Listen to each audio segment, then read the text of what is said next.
हमारे साथ मौजूद हैं सागर सिंह, जो ह्यूमन राइट्स के अध्यक्ष हैं, मुंबई से बिलोंग करते हैं।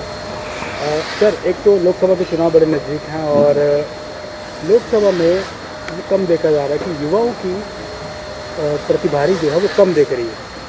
ये देश जो है वो युवाओं से चलता है। ये युवा जो हैं वो आगे क्यों नहीं आ रहे बढ़कर, और क्या आपको लगता है कि युवाओं को बढ़ कर आके चुनाव लड़ना चाहिए? जी बिल्कुल, सबसे पहले तो मैं आप लोग का धन्यवाद देना चाहता हूं, जितने पत्रकार भाई हमारे बीच में हैं, हमें बोलने का मौका दिए और रूबरू बोलने का हमें एक अवसर मिला आप लोग के सामने।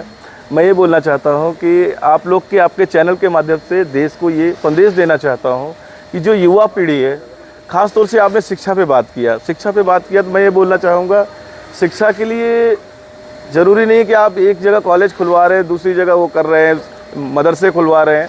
आप शिक्षा के लिए विशेष तौर से ध्यान देंगे तो शिक्षा आगे बढ़ेगा। जो बच्चे हैं उनको पूरी तरीके से ना सही ढंग से गाइड नहीं किया जा रहा है। आप स्कूल देख लीजिए या कॉलेज देख लीजिए, वहाँ पे तरह तरह प्रकार की नशा मुक्ति अभियान आप लोग ने चलाया, लेकिन वो पूरा नहीं हुआ। नशे में कहीं ना कहीं लिप्त हैं बच्चे, युवा पीढ़ी, इसलिए पूरा गाइड उनको सही ढंग से ना किया जा रहा है, ना वो पढ़ पा रहे हैं, ना कुछ कर पा रहे हैं, सिर्फ और सिर्फ घूमना, नशे में धुत रहना। तो मैं आप लोगों से निवेदन करूंगा, देश के आवाम से, जनता से, जितने समाज सेवक हैं, जितने एनजीओस हैं, जितने भी सामाजिक कार्य, तो आप लोग एक अपना अनुदान दीजिए, लोगों को शिक्षा दीजिए, लोगों को सहायता करिए। पिछले कुछ दिनों से देखा जा रहा है कि धर्म जो है कि शिक्षा पे ज़्यादा हावी हो गया है, और बच्चे कह रहे हैं कि हमें धर्म में ज़्यादा ये एंजॉयमेंट आ रहा है, शिक्षा पे कम।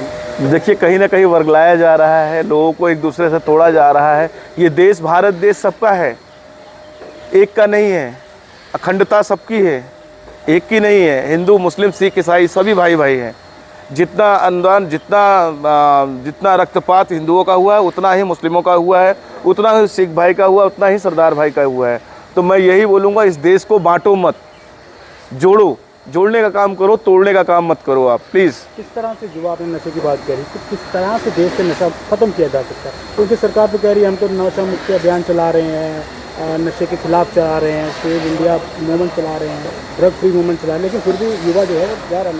क्या किया आपने नशा मुक्ति अभियान चला के? कुछ भी तो नहीं हो रहा है। जैसा कि अभी आपने ही ने मुझे बुलाया कि इतना नशा मुक्ति अभियान चला रहे हैं, कुछ भी नहीं हो रहा है। तो ये तो लोग देख ही रहे हैं। आप जैसे, खास तौर से आप लोग भी युवा हैं, आप लोग जर्नलिस्ट हैं, सीनियर्स हैं, बिल्कुल ग्राउंड लेवल पे घूम रहे हैं।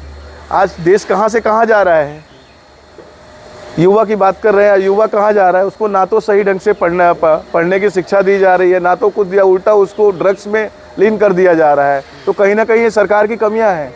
मैं सरकार पे उंगली नहीं उठा रहा हूँ, कोई भी सत्ता में आए, मैं सिर्फ और सिर्फ आप लोग के चैनल के जरिए वहाँ तक संदेश देना चाहता हूँ कि जो भी है, जैसा भी है, आप युवाओं के भविष्य के साथ खेलिए मत। आप शिक्षा चिल्लाते हैं जाता है, लेकिन वहीं अगर रोजगार की बात की जाती है तो कहते हैं कि फ्री का राशन मिल रहा है, क्या चाहिए तुम्हें? बिजली पानी मिल रहा है। काइंडली इन्फॉर्मेशन मैडम, आप लोगों को फ्री का राशन नहीं दिया जाता है। फर्स्ट ऑफ ऑल, सब एक पॉलिसी है, ये सब पॉलिसी है। आपके हक की चीज़ आपको कहाँ मिल रही है? आप बताइए, अभी कहाँ मिल रही है? मुझे वो बताइए आप। कहीं भी तो नहीं मिल रही है। तो कह रही है सर।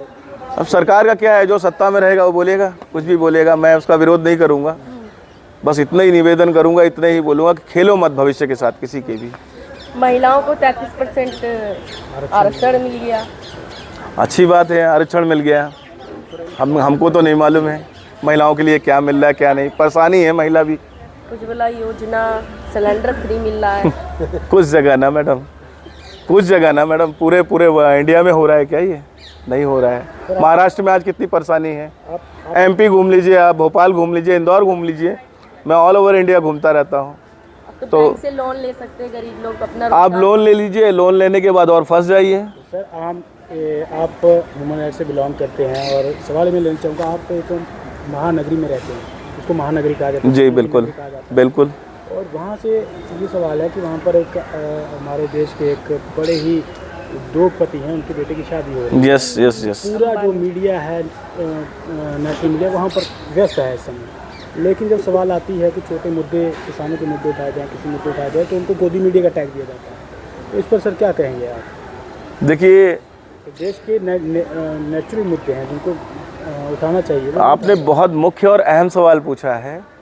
मैं इसमें सिर्फ़ और सिर्फ इतना बोलना चाहता हूँ कि मीडिया, न्यूज़ चैनल्स, पत्रकार, जर्नलिज्म जो होता है दुनिया का चौथा स्तंभ होता है।